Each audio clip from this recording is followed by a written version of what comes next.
Assalamualaikum warahmatullahi wabarakatuh. Perkenalkan, nama saya di sini Pembarak, jurusan Tata Laksana 3B, NIT 6019033. Di sini saya akan menjelaskan materi tentang sejarah bahasa Indonesia. Sebelum kita masuk ke materi pembahasan sejarah bahasa Indonesia, kita terlebih dahulu memahami apa itu bahasa. Jadi bahasa adalah ucapan atau tulisan verbal untuk menyatakan dan mengungkapkan sebuah ide atau gagasan. Fungsi dari bahasa sendiri itu ada 3, yaitu bahasa sebagai ekspresi diri, contohnya seperti percakapan, puisi, surat pembaca, surat cinta, dan lain-lain. Bahasa sebagai alat berpikir, contohnya seperti buku, artikel, iklan, dan lain-lain. Bahasa sebagai alat komunikasi, contohnya seperti percakapan sehari-hari secara langsung maupun tidak langsung, seperti lewat di berita TV. Materi yang pertama saya bahas yaitu bahasa Indonesia sebagai bahasa nasional dan bahasa negara. Asal mula bahasa Indonesia dan pengembangannya.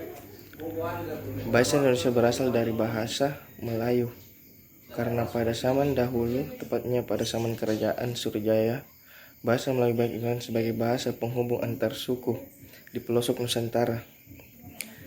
Adapun 4 faktor yang menyebabkan bahasa Melayu diangkat menjadi bahasa Indonesia itu.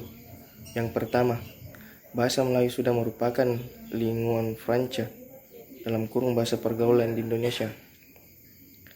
Bahasa perhubungan dan bahasa perdagangan. Yang kedua, sistem bahasa Melayu sederhana karena bahasa Melayu mulai dipelajari dan dikembangkan.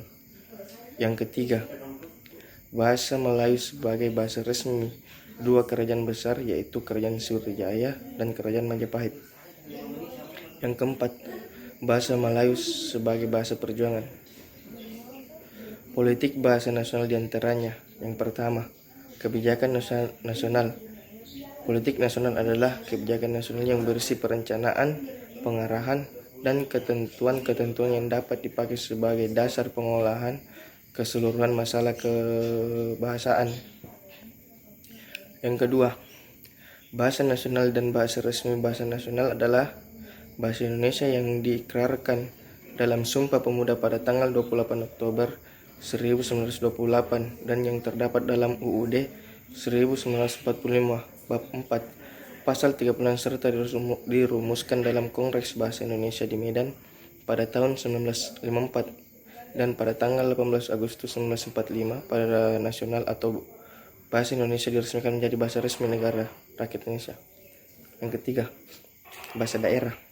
Bahasa daerah adalah bahasa yang disampingkan bahasa nasional yang dipakai sebagai bahasa perhubungan intra daerah di dalam wilayah Republik Indonesia. Bahasa-bahasa daerah merupakan sebagian dari kebudayaan Indonesia. Yang keempat, bahasa asing. Bahasa asing untuk Indonesia adalah semua bahasa kecuali bahasa Indonesia, Melayu, dan bahasa daerah. Materi yang kedua yaitu ejaan bahasa Indonesia yang disempurnakan dalam kurung EYD tutup kurung. Ejaan adalah keseluruhan sistem dan peraturan penulisan bunyi bahasa untuk mencapai keseragamaan ejaan bahasa Indonesia yang disempurnakan EYD adalah yang dihasilkan dari penyempurnaan atas ejaan-ejaan sebelumnya. Ada pula ejaan yang pernah berlaku di Indonesia sebelum ejaan bahasa Indonesia yang disempurnakan, yaitu yang pertama, ejaan Van Ophuijsen berlaku tahun 1901. 2. Ejaan Suwandi atau ejaan Republik berlaku sejak tahun 1945. Yang ketiga, ejaan Melindo Melayu Indonesia pernah ditetapkan pemberlakunya tapi tidak pernah digunakan. 4. Ejaan yang disempurnakan EYD berlaku sejak 1972. Cukup sekian, terima kasih. Wassalamualaikum warahmatullahi wabarakatuh.